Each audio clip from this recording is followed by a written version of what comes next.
Bonjour ou bonsoir ou bonne nuit, je ne sais pas. Bienvenue dans la deuxième série de mes vidéos partage d'idées politiques.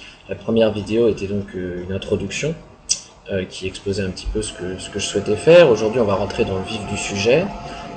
J'ai décidé aujourd'hui de conserver un casque sur la tête, non pas qu'il me soit très utile, mais je pense qu'il donne une tonalité un peu plus moderne à mon discours, n'est-ce pas? Donc, Beats by Dr. Dre, en plus ça donne une connotation peut-être un peu jeune, n'est-ce pas? Évidemment, il s'agit d'une copie, car je suis, en Asie.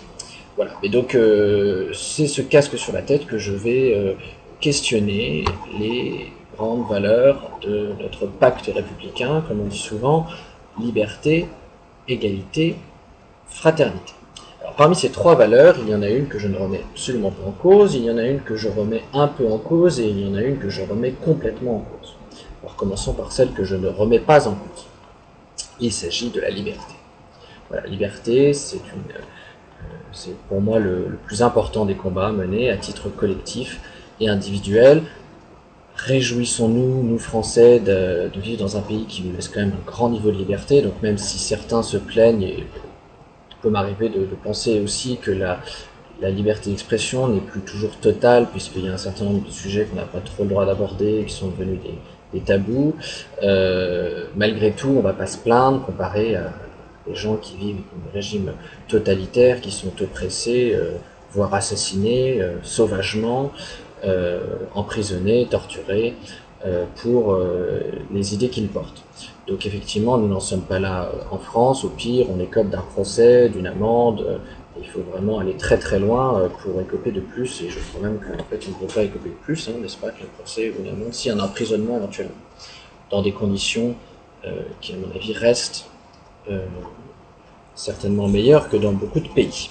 Donc ceci étant dit, en France on n'est pas trop mal loti, ce qui effectivement est une chance. Une chance pour laquelle il faut se battre, et il faut se battre aussi pour ceux qui n'ont pas cette chance. Donc à titre collectif, j'entends effectivement qu'il faut se battre contre tous les régimes qui ne laissent pas aux citoyens la liberté d'expression, ça c'est fondamental. Et puis il y a une autre liberté que je souhaitais rapidement aborder, qui est la liberté, je dirais, individuelle. Et je pense que là, il y a différents niveaux de liberté. C'est-à-dire que chacun dans sa vie individuelle, quand j'entends vie individuelle, c'est-à-dire que chacun, je pense, a possibilité d'agir sur son niveau de liberté. Je prendrai mon petit exemple individuel. Je pense qu'aujourd'hui, je suis plus libre après avoir fait le choix, non pas forcément de quitter la France, ça c'était plutôt, je dirais que c'était presque un accident de parcours. Et ceux qui me connaissent savent que c'était avant tout pour des raisons personnelles, et non pas parce que j'avais décidé de quitter la France. Mais il se trouve qu'aujourd'hui je suis entrepreneur, je suis à mon compte, je n'ai plus de patron, et donc je me sens plus libre aujourd'hui que je ne l'étais lorsque j'étais un petit employé de bureau à Paris. Et cette liberté-là, j'ai dû me battre pour l'obtenir, et je l'ai gagnée, et c'est une vraie satisfaction. Aujourd'hui, c'est un vrai bonheur, et je pense que chacun a le pouvoir d'en faire autant. C'est-à-dire que chacun a le pouvoir d'agir sur sa propre liberté. Ça, c'est quelque chose qu'il ne faut pas oublier. Pourquoi je dis ça? Parce que la liberté, c'est effectivement un droit fondamental, je dirais, au niveau de la société. On devrait tous avoir le droit de naître dans un environnement qui garantit un minimum de liberté, disons, parce qu'aucune liberté ne peut être parfaite. Je pense que, évidemment, on ne peut pas être libre de tout faire, sinon il n'y a plus de société. On ne peut pas être libre de tuer son voisin si on l'aime pas, ou de violer sa voisine parce qu'on la trouve mignonne. Donc, à un moment donné, il faut un cadre qui garantisse un minimum de liberté, et à l'intérieur de ce cadre, à chacun aussi de se battre pour aller vers plus de liberté. La liberté est un combat de tous les jours, et c'est un beau combat. Donc je dis ça parce que voilà, il ne faut pas non plus considérer que la liberté c'est une sorte de droit absolu, et que, vous comprenez, on doit être libre absolument de faire n'importe quoi. Mais donc la liberté, c'est bien, c'est beau, et on la garde dans la devise républicaine. Donc me voilà déjà presque à 5 minutes, donc peut-être que je n'aurai le temps aujourd'hui de traiter que des deux premières valeurs, et je garderai peut-être 10 minutes pour la troisième valeur que je remets en question. La deuxième valeur que je remets un peu en question, c'est la fraternité. Et oui, la fraternité c'est très beau, qui dirait le contraire. Simplement, à mon avis, ce n'est pas à la République de parler de fraternité. La fraternité, c'est une valeur familiale. À titre personnel, je n'ai pas de frères. Mais j'ai des sœurs, et si j'avais des frères, ce seraient mes frères. Et c'est très bien. Et la fraternité, ça s'exerce dans le cercle familial. Par définition. Après, qu'on se sente très proche de ses concitoyens, c'est bien, mais posez-vous la question, sentez-vous vraiment, est-ce que vous sentez vraiment le frère de tous les Français? Je parle sans exception, hein, le boulanger de Toulouse, le chef d'entreprise de Bordeaux, le clochard de Paris, voilà, n'importe quel Français, imaginez plein de Français, est-ce que vraiment vous vous sentez frère? Est-ce que vous avez à vous sentir frère? Moi, je trouve que c'est aller un tout petit peu loin je dirais, dans les attributions de la République. La République n'a pas à m'imposer d'être le frère de tout le monde. Voilà, j'ai ma famille, bien. Après, mes concitoyens, ce sont des gens que je dois respecter. Et de peur que ça ne rime plus, hein, parce qu'effectivement, liberté, égalité, fraternité, ça rime, je pense que je remplacerai la notion de fraternité par la notion de respect. Voilà, on est tous des Français, on habite dans le même pays, on doit se respecter. Il n'y a pas forcément besoin d'être frère. Hein, et puis après, la fraternité, peut-être que ça emmène un peu trop loin dans les notions après de patrie, et puis après on va faire la guerre. Donc non, on n'a pas forcément besoin de s'aimer comme des frères, il faut être raisonnable. Après, voilà, on est tous concitoyens, on se respecte. Très important, donc on doit respecter l'autre dans ses croyances. J'aurai l'occasion d'y revenir plus tard, mais effectivement, je suis un fervent défenseur de la laïcité, mais qui implique aussi de respecter les croyances des autres, n'est-ce pas? Donc, dans ses croyances, dans ses différences, dans ses faiblesses. Donc, respecter, c'est une notion essentielle aujourd'hui, le respect, qui se perd de plus en plus. Donc ça, c'est quelque chose qu'on note fortement quand on habite en Asie, où le respect est vraiment une notion essentielle, à commencer par le respect notamment des anciens, qui aujourd'hui, pour le coup, se perd complètement chez nous, et chez les jeunes, hein, particulièrement. C'est vrai que je pense que les jeunes n'ont plus trop la notion de respect, ils ne respectent plus grand-chose. Alors comment remédier à ça? Grande question, hein. C'est vrai que tout ça, ça pose des très grandes questions, mais je pense que je vais essayer de rester dans le sujet. Donc à mon avis, la fraternité, voilà, c'est pas à la République de nous imposer la fraternité. J'ai peur de me répéter un petit peu, je trouve que c'est un peu prétentieux, et c'est un peu un des reproches, hein, indirects que je formule au passage à notre République, c'est qu'elle est parfois un peu prétentieuse. Vous voyez, la République, tout d'un coup, on n'a jamais le droit de remettre en question. La République, c'est vraiment la panacée, quoi. La République, liberté, égalité, fraternité, ferme ta gueule. Non, je suis pas d'accord. Bon, finalement, je suis qu'à 8 minutes, donc de peur de dépasser un peu, je vais attaquer sur la troisième des valeurs que, pour le coup, je remets en cause, et alors, fortement. Je remets en cause, je souhaiterais que cette valeur disparaisse de notre pacte républicain, c'est l'égalité.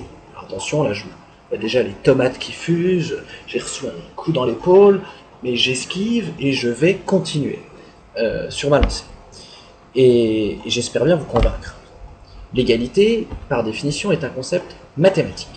1 égale 1, 2 égale 2, on peut faire des égalités plus complexes avec des x et des carrés, plein de choses. Et c'est mathématique. Une égalité se définit par des quantités. 3 kg de pommes égale 3 kg de poires. Et comment voulez-vous comparer deux hommes? Comment peut-on définir que deux hommes sont égaux? À un moment donné, je suis désolé, il y en a un il est plus grand, l'autre il est plus petit, il y en a un il est plus gros, l'autre il est moins gros, il y en a un il court plus vite, il y en a un il a des meilleures notes en maths, il y en a un qui a la peau blanche alors que l'autre a la peau noire, il y en a un qui a les cheveux longs alors que l'autre a les cheveux courts. Donc je ne comprends pas. Je ne comprends pas. C'est vrai que je me suis vraiment posé la question un peu plus sérieusement ces derniers jours. C'est un truc qu'on se pose pas trop la question. On est égaux, puis celui qui dit mais non, les hommes sont pas égaux, oulala, imaginez de quoi on va vous traiter. Mais non, on n'est pas égaux. Alors c'est pas important, très important. Il ne s'agit pas d'aller dire, parce que tout de suite, si on n'est pas égaux, je pense qu'on va vite faire le raccourci, tu te considères supérieur aux autres, supérieur, race supérieure, arien, Hitler, Shoah, antisémite. Vous voyez, sur certains points, je peux me retrouver avec des données. mais pas tous.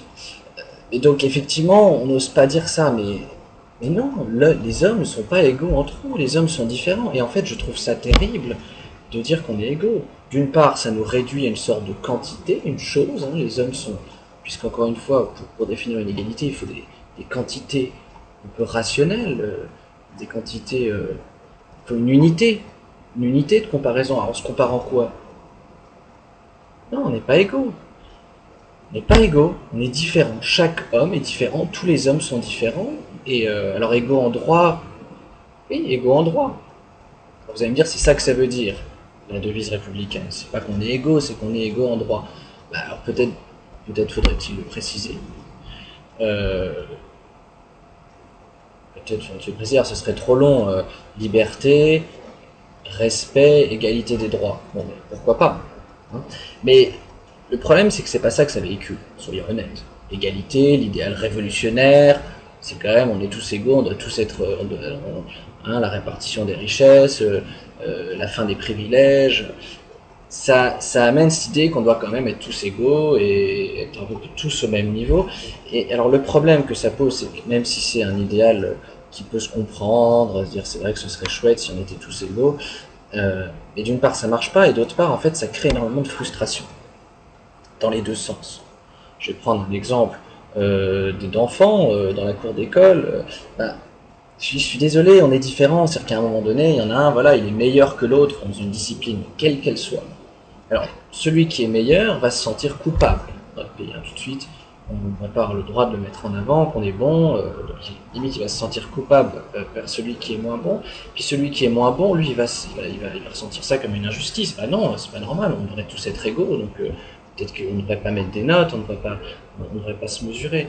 Donc je ne sais pas si vous voyez un peu où ce que j'essaie d'en venir, mais marteler sans cesse ce concept d'égalité, en fait, ça ne fait que renforcer un sentiment, je pense, d'injustice sur ceux qui s'estiment, qui se sentent inférieurs, encore une fois, quand je dis inférieur, c'est dans un domaine précis, et ceux qui sont un peu supérieurs. Donc, pour moi, c'est une erreur. Et ça pose au final pas mal de problèmes que de marteler que les hommes sont égaux. Donc, par quoi remplacer, n'est-ce pas, ce mot dans la devise républicaine? Est-ce qu'il faut en garder 3 finalement, hein? Il pourrait y en avoir 5, il pourrait y en avoir 15, il pourrait y en avoir 2. On pourrait dire liberté. La France, pays des libertés. Non, mais je pense que liberté c'est important, respect c'est important, et moi je remplacerais le terme d'égalité par le terme de responsabilité. Voilà. Parce qu'il faut. Ce terme d'égalité c'est aussi un petit peu déresponsabilisant. Parce que de toute façon on est tous égaux, donc quoi que je fasse, je m'en tirerais bien, quoi que je fasse, je serais toujours pareil que lui, donc celui qui a fait moins d'efforts que l'autre, bah, peu importe, on est égaux, donc après si jamais finalement j'ai pas le même salaire, ou j'ai pas le même confort de vie, je pourrais toujours crier à l'injustice, injustice, nous sommes égaux, il a une meilleure, j'ai du mal à, j'aimerais que mon doigt, voilà, soit là, injustice, injustice, non, donc, vous comprenez ce que je veux dire. Donc moi je suis pour une société aujourd'hui qui responsabilise un peu plus l'individu.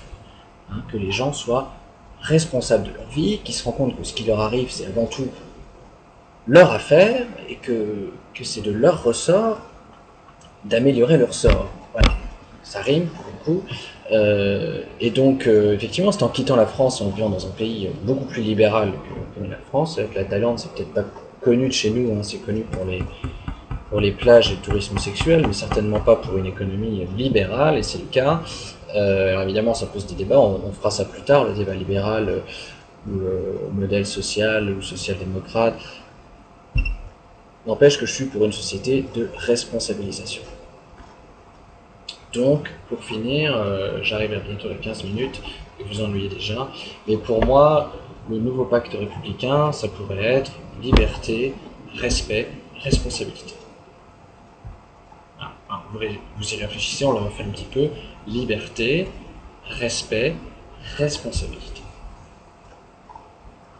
Bah, si déjà on enseignait ça à l'école, si les élèves, dans la cour d'école, je parle beaucoup d'élèves, parce qu'effectivement, comme tout part de l'éducation, si les élèves, on les éduquait en idée liberté, respect, responsabilité,